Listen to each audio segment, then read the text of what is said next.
Thank you, Presiding Officer, and many thanks to those members who have supported this motion and allowed me to bring this important issue to the Chamber, and of course those members who stayed behind to listen. Frankly, it's a disgrace that we even have to debate this, but debate it we must, because this Chamber, this institution, this Parliament of ours is under attack. And sadly, there are those within these walls who are complicit in that attack, and some explicitly, others by their silence or even their absence. There is a phrase that's often trotted out about the Scottish Parliament which predates the existence of the Parliament, and it was part of the argument made during the referendum that brought it into being. And that is that devolution and the Scottish Parliament are the settled will of the Scottish people. Now that, for me, is a bit thus far and no further. Like Parnell, I'm more inclined to insist that no man has a right to fix the boundary of the march of a nation. And indeed, all the parties in this chamber signed up to the Smith Commission that said nothing should prevent this Parliament moving on to become independent if that's what the people of Scotland voted for. There was certainly a very broad consensus in 1999 that there were a wide range of issues best dealt with here in Scotland's Parliament rather than down the road in Westminster. And I don't see any sign of a shrinking back from that view amongst the people of Scotland. On the contrary, support for extending the powers of the Scottish Parliament have grown substantially, and support for independence is regularly the majority option in frequent opinion polls, in fact, as recently as last week. What I also see, though, are hardline unionists, those who were not part of that 1999 consensus and have resented the very existence of this place ever since. Emboldened perhaps by their experience with Brexit, and fuelled by dewy-eyed reminiscences of an empire on which the sun never set and a golden age that never existed, trying to claw back powers to Westminster and to Whitehall. The long list of legislation detailed in the motion shows that this is not a one-off issue. They are working to a template and with scant regard to democracy. To that list, we could easily add the blocking of an independence referendum and the refusal to recognise the overwhelming opposition in Scotland to Brexit and being dragged out of the European Union. And we also see this phenomenon of the craven Conservatives who will never attack anything that might represent the interests of the people of Scotland if it conflicts with what the government in London is doing. And to give you an example, the Liz Truss fiasco that cost Scotland perhaps around £6 billion, not a word of criticism from the Conservatives. And let's be clear, this is not just the bolshy jock grievance mongers, as people like Jacob Rees-Mogg might describe us. For example, former Labour First Minister Henry McLeish, who I think would be appalled at the absences on the Labour benches tonight.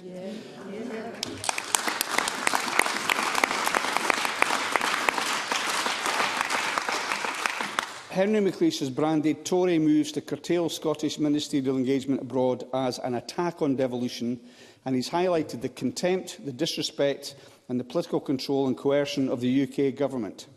He highlighted the Scottish Government's absolute democratic right to be pursuing international engagement and warned that this Tory Government does not recognise the spirit of devolution. And looking at the UK Government's intention to use a Section 35 order for the first time to stop the Scottish Parliament from implementing a piece of devolved legislation, one with cross-party support, majority support from MSPs of all parties, the current Labour First Minister of Wales, Mark Drakeford, again who is also more concerned about devolution than some people in this chamber, said that the moves to block the law sets, in his words, a very dangerous precedent, and that could be a very slippery slope indeed. And when the unelected Tory peer Lord Frost, who served as Boris Johnson's failed Brexit negotiator, argued that no more powers should be given to the Scottish Parliament and that some powers should be snatched back by Westminster, there were those from the Tory benches, such as Murdo Fraser, Stephen Kerr and Donald Cameron, who is here tonight, who rightly condemned the column and sought to distance themselves from the proposals. And I did promise Donald Cameron would mention the fact that his relative, Michael Angram, was one of those people that spoke up in the House of Commons against the clause that allows Section 35. Where is that strain of Tory these days? And yet they avidly support now Westminster's Section 35 veto, and they frequently call on their Westminster bosses to ignore the democratic will of the Scottish Parliament. Just this weekend it emerged that the UK Government are blocking the deposit return scheme, as approved by this Parliament, because glass is contained in the scheme. The Welsh Government have also included glass in their scheme, but they will no doubt be told no as well.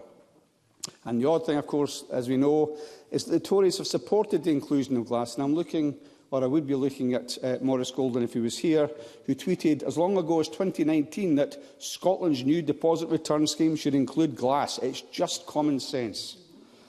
So this can only be a macho exercise in flexing constitutional muscle on the part of Westminster. Britain is financially broke and it's constitutionally broken. But even with the limited powers of devolution, this Parliament has been able to make a difference. We've been building a fairer Scotland with the Scottish Child Payment, the most ambitious anti-poverty measure anywhere in the UK, increased by 150% in 2022. We've been creating a healthier Scotland with record-high staff levels in our NHS, over 28,800 more under the SNP. We are forging forward with a greener Scotland. Our climate targets are among the most ambitious in the world, a 75% reduction by 2030 and net zero by 2045. We're supporting a smarter Scotland, for example, £1 billion for the Scottish Attainment Challenge to support our most disadvantaged children and young people. And we're promoting a wealthier Scotland with a progressive income tax system, ensuring the majority, 52% of Scottish taxpayers, pay less than elsewhere in the UK, while delivering extra support for our public services. And this is only scratching the surface of the benefits that devolved government, and in particular, in my view, the SNP's policies are brought to Scotland. I could go on and list many more, or the ways in which Scotland is outperforming the rest of the UK.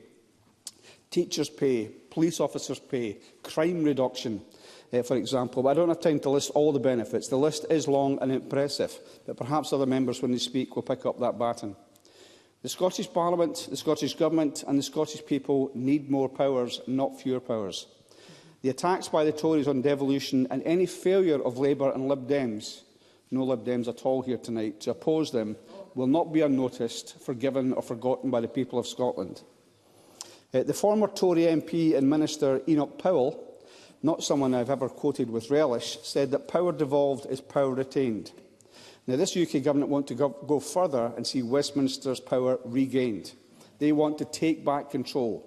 Well, we won't let them do that. And I would end with a call to members from across the chamber, at least those that are here tonight, and certainly all those who believed in devolution from the start and still do, to unite and repatriate the power that's been stolen from this Parliament and the people of Scotland. Thank you, Presiding Officer.